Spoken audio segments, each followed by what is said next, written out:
Bonjour, dans cette vidéo, j'ai voulu partager avec vous, euh, ben, euh, on pourrait dire, une vision du monde que j'ai eue. Je ne sais pas si elle m'a été envoyée par des entités ou si c'est moi qui l'a développée. Je pense que c'est moi qui l'a développée honnêtement, car je la trouve intéressante, car elle remet en question et elle permet des visions, des ouvertures d'esprit qui peuvent nous ouvrir à certaines réalités et donc qui peuvent nous permettre de progresser dans la recherche du réel, du vrai. Vrai dans le sens, la leçon existentielle qui permettra de l'accomplissement du bonheur pour tous. Enfin bon, je suis déjà en train de digresser. Le but, c'est de partager cette vision. Donc, je pensais au fait que beaucoup de personnes disent qu'on est de la matière qui est dotée de conscience. Et je me dis, mais c'est tellement matriciel au final, cette idée qu'on soit de la matière dotée de conscience. Pourquoi est-ce qu'on part du principe, au final, qu'on est de la matière dotée de conscience? Parce que quand on y pense, il n'y a rien qui... je trouve que c'est pas intuitif, en fait, voilà. Je viens d'avoir cette pensée-là, euh, qui, qui vient de me dire, en quelque sorte, cette pensée, que, en fait, cette croyance, elle repose un peu sur le fait que quand quelqu'un meurt, je suis désolé, mais c'est la vérité, c'est quand quelqu'un meurt, après, on est d'accord, qu'est-ce que la mort, dans la spiritualité, il y a plein de discours sur sur l'après-vie. Est-ce que la mort existe vraiment? Est-ce que c'est un mythe? Est-ce que c'est un passage? Mais bon, concrètement, dans la réalité de la Terre dans laquelle on vit, il y a des gens qui meurent. Il y a des gens, parfois, on voit, le corps n'est plus réactif, la personne ne produit plus de voix, le cœur ne bat plus. Il y a plus de ce que l'on pourrait appeler un signe de vie ou un signe de conscience. Et donc, ça développe la croyance que, ben, la conscience disparaît. C'est pour ça que sorte. Je crois que c'est ça l'origine vraiment de cette idée qu'on est de la matière consciente et qu'à un moment la matière perd la conscience et retourne et que la conscience retourne au néant. C'est qu'en fait, dans ce qu'on constate, eh ben, effectivement, ça donne l'impression dans ce qu'on voit concrètement dans notre vie sur la Terre, eh ben, ça donne l'impression que oui, la conscience disparaît. Parce qu'on ne, parce qu'on ne perçoit plus cette lumière dans le regard de l'autre qui prouve qu'il nous voit. On n'a plus ce ressenti empathique quand on voit le corps de l'être aimé ou de la personne qui est sur le point d'être enterrée. On n'a plus ce ressenti au fond de nous-mêmes qu'il y a de la vie dans ce corps.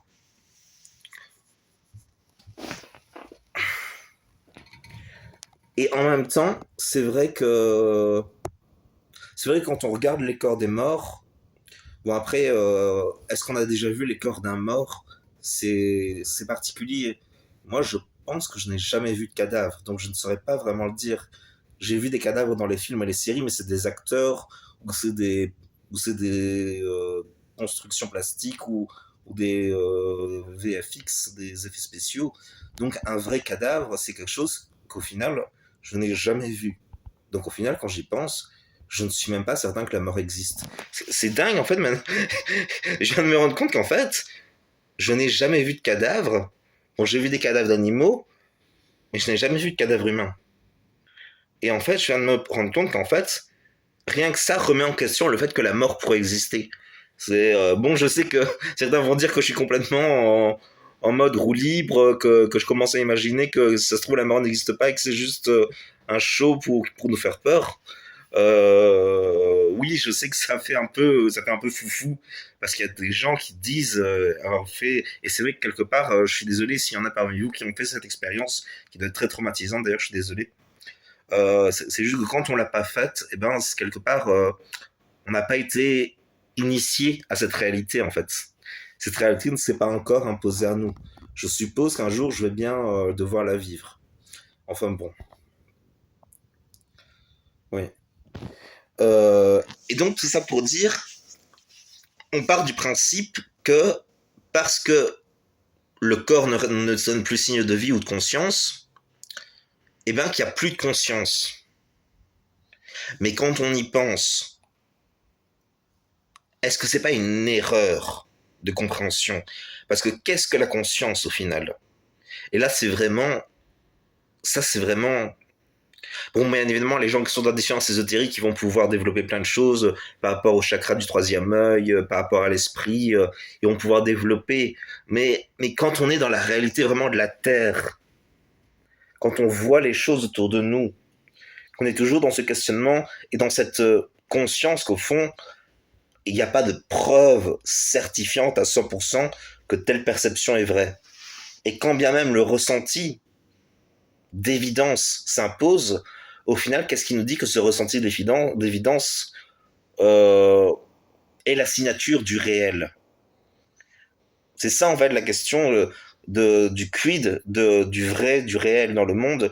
C'est quelle est la signature, quelle est, le, quelle est la procédure pour déterminer ce qui est réel. Ça, c'est vraiment intéressant.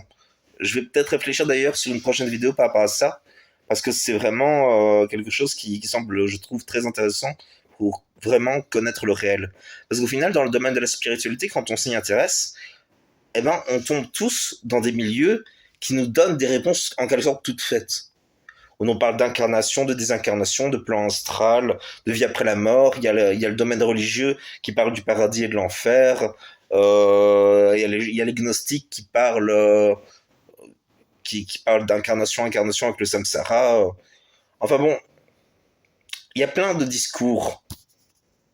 Mais au final, la véracité, la certitude, le savoir du fait qu'on sait, c'est quelque chose d'assez difficile. Et en même temps, il y a des moments où on est certain de savoir. Il y a des moments où on sait, on a. Et c'est, tu vois, vous voyez, c'est cette question du est-ce que parce que j'ai là. Il y a des moments, on vit une perception, on perçoit quelque chose, et juste on le sait que c'est vrai. On le sait. Et quelque part, là, tout de suite, je sais que je suis en train de parler, je sais quel est le but de la vidéo, c'est-à-dire parler de la... Oui, c'est vrai que j'ai digressé par rapport au sujet principal, mais bon, euh, pour dire tout ça, au final, le savoir... En fait, je viens de me rendre compte que c'est intéressant ce que je dis, parce que rien que...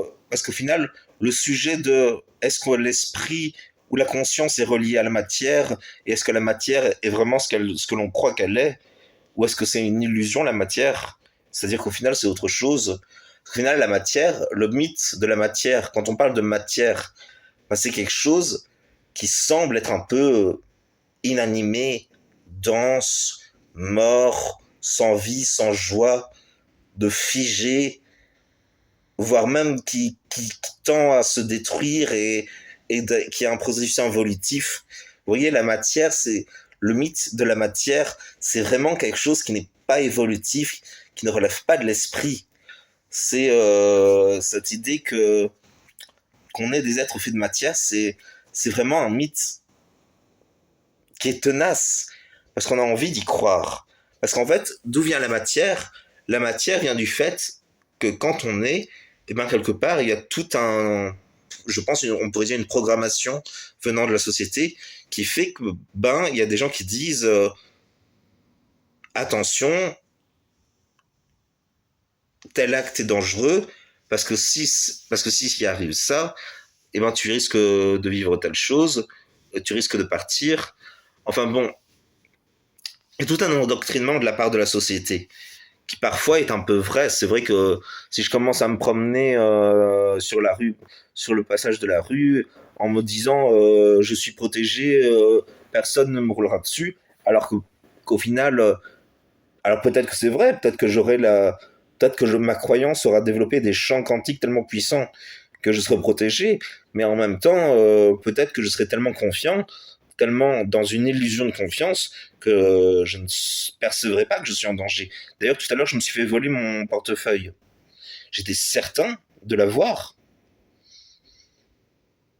Et, et pourtant, je me le suis fait voler. J'ai pas remarqué le moment où je me suis fait voler, tout comme j'étais même pas certain de savoir, et je sais même pas si on me l'a volé au supermarché ou dans ma chambre. Enfin bon, ça, je commence que digression sur digression. Enfin bon. Donc, pour repenser le monde du coup du réel, on connaît la matière. Donc le mythe de cette chose très dense qui, euh, qui, qui n'est pas du tout présente au final, le mythe de la matière. C'est vraiment un mythe rempli Enfin bon.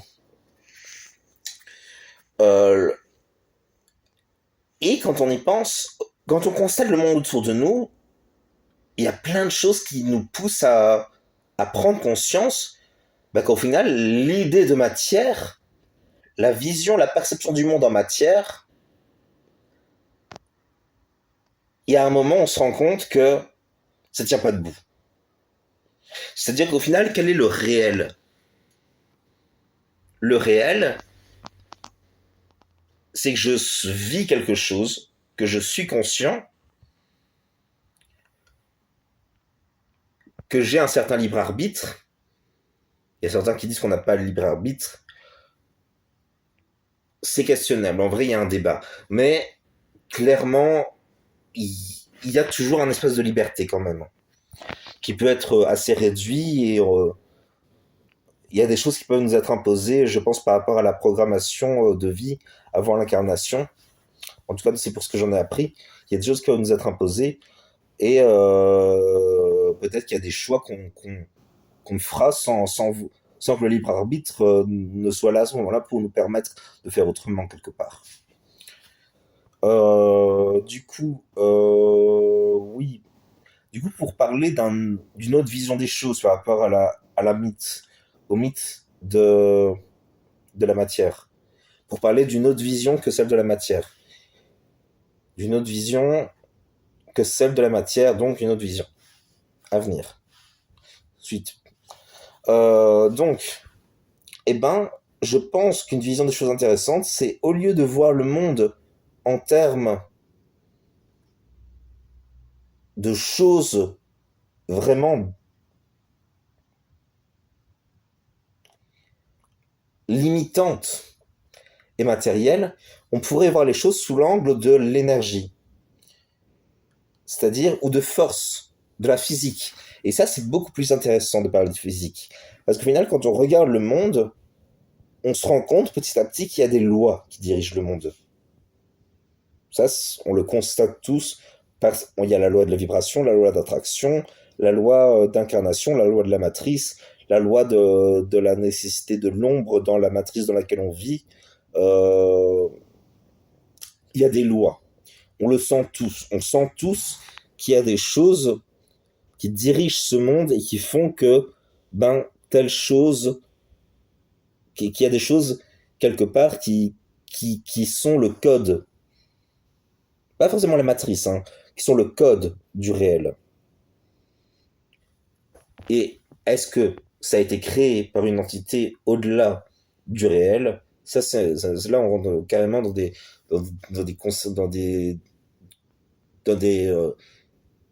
questionnements vraiment trop poussés pour moi pour l'instant. Mais juste penser en termes de physique. C'est-à-dire qu'au lieu de penser matière, en pensant physique, on comprend qu'il y a une loi qui fait que il y a des choses qui dirigent le monde. C'est-à-dire qu'il y a la loi de la gravité. Il y a la loi il y a la loi de la gravité. Il y a plein de lois. Il y a la loi des sensations. C'est-à-dire que quand on boit de l'eau, on ressent l'eau. Bon, il y a des gens, quelque part, ils sont en dehors de cette loi, peut-être parce qu'ils n'ont pas de sensation. Il y a des gens, on ressent du plaisir, on ressent de l'attirance et on est plus attiré vers certaines énergies par rapport à notre thème astrologique. Par exemple, moi, j'aime beaucoup le vert. D'ailleurs, je suis habillé en vert. Et c'est lié au fait que le signe du taureau, est connecté à Vénus. Vénus, c'est le chakra du cœur. Et le chakra du cœur, c'est couleur, c'est le vert. Et en plus, le rayon relié au signe du taureau, le rayon sacré, c'est le rayon vert de conscience. Donc doublement vert. Voilà. Vert émeraude le rayon. Ensuite, qu'est-ce qu'on peut dire d'autre d'intéressant par rapport à tout ça? C'est-à-dire que penser, voilà, je me reconnecte à ce que je disais avant. La physique, c'est-à-dire qu'on pense en termes de loi. C'est-à-dire que, au lieu de se dire qu'on est dans la matière et qu'à un moment la matière se décompose et retourne dans le bloubi-boulga de la soupe originelle, qui est vu comme un ensemble de chaos et d'hasard par les athées, eh ben, on peut penser en termes de physique, c'est-à-dire qu'il y a des lois, qu'il y a quelque chose qui a un code, qui a le réel en quelque sorte. Et le réel détermine les mondes. Et donc, au lieu de penser que donc ce qu'on appelle le corps physique, au lieu de le voir comme une matière, on peut le voir simplement comme quelque chose qu'on perçoit, quelque chose dont on est conscient, mais qui n'est pas fondamentalement de la matière. Vous voyez, quelque part, c'est intéressant, parce que si on veut vraiment accéder au réel, eh ben, peut-être qu'il faut aller au-delà de la recherche du réel. Je suis pas certain de ce que je viens de dire. Mais bon, qu'est-ce qu'il y a d'intéressant qu'on peut dire euh,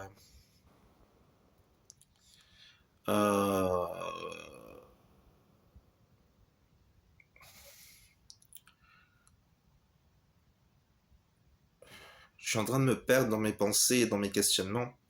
Et aussi, je crois qu'il y a quelque chose qui me... quand je vois ma figure, j'ai l'impression que je suis inconsciemment conscient d'une influence d'une entité. Donc je vais peut-être arrêter la vidéo là, parce que peut-être que mon raisonnement attire trop d'entités. Bon, on va encore me prendre pour un fou, mais bon, je suis pas un fou. Il y a fou et fou. Hein. Encore une fois, bon, je vais m'arrêter là. Du coup, je vous remercie d'avoir regardé la vidéo. Donc, pour résumer la vidéo, parce que c'est la remise en question de la réalité de la matière. C'est-à-dire, le but de cette vidéo, c'est vraiment de remettre en question cette certitude de la matière.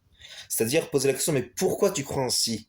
D'ailleurs, c'est intéressant, parce que l'athée, il y a beaucoup d'athées qui sont suffisamment intelligents pour ne pas avoir la certitude qu'ils sont capables de découvrir le réel. Vous voyez, ils ont quelque part cette conscience de leur faiblesse de raisonnement et d'intelligence. Ça, c'est ce qui dénote une intelligence souvent très poussée. Donc, quelque part, ces athées-là, je pense que c'est les personnes qui sont le plus aptes peut-être à intégrer le fait que la matière est un mythe. Parce que quand on y pense vraiment, voir les choses en termes de matière, c'est vraiment... Ça n'a pas de sens. Quand on est connecté au moment présent, quand on est connecté au savoir de notre expérience présente, eh ben, on est au-delà du questionnement du réel, on est au-delà de la matière, on est au-delà de...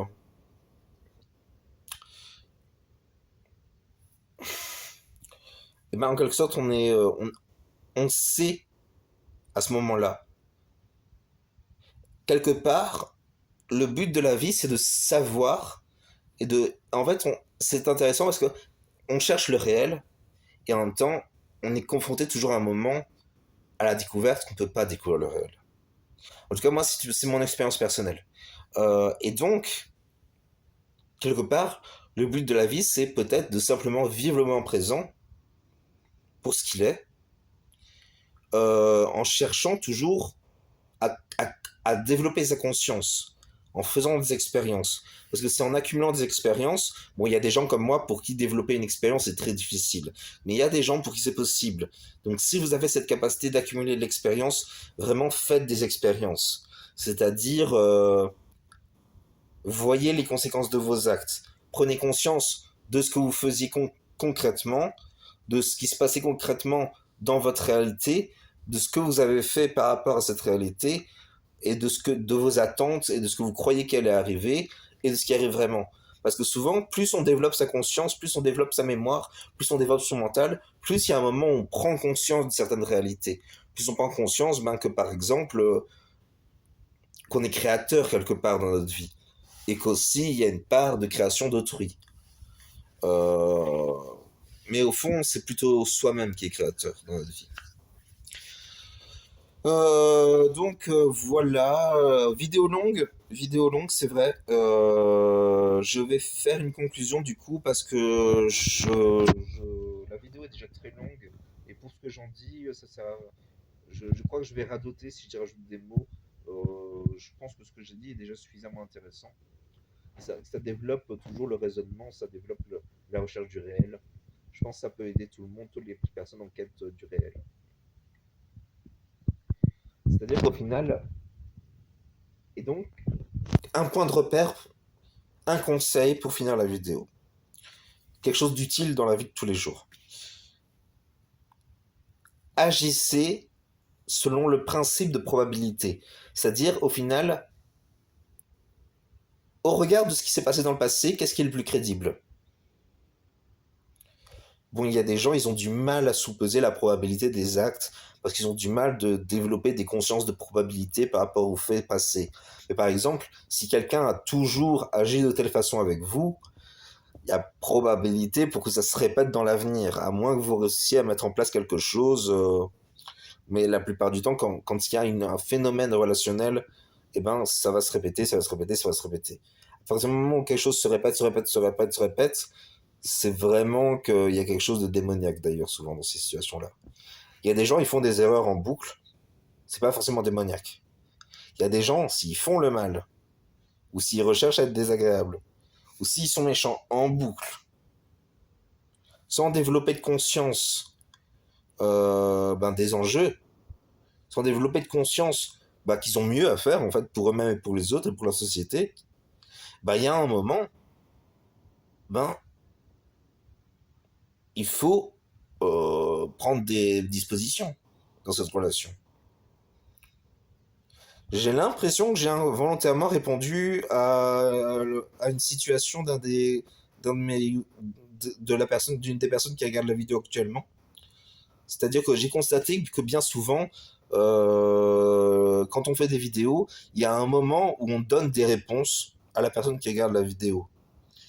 Et en fait, c'est des moments quelque part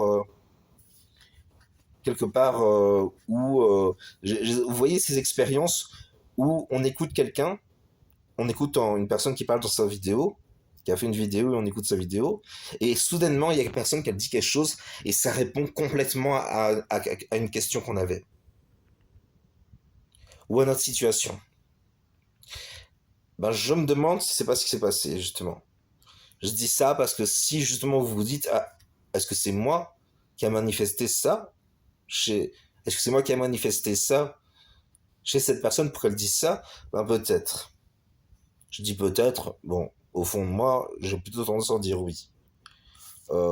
Du coup, si une personne a vraiment vu cette vidéo et que j'ai vraiment répondu, si tu pouvais mettre un commentaire, simplement un oui, ou bien un oui, tu as répondu, ou bien oui, j'ai manifesté à travers toi quelque chose, enfin bon, quelque chose pour que je puisse savoir en quelque sorte.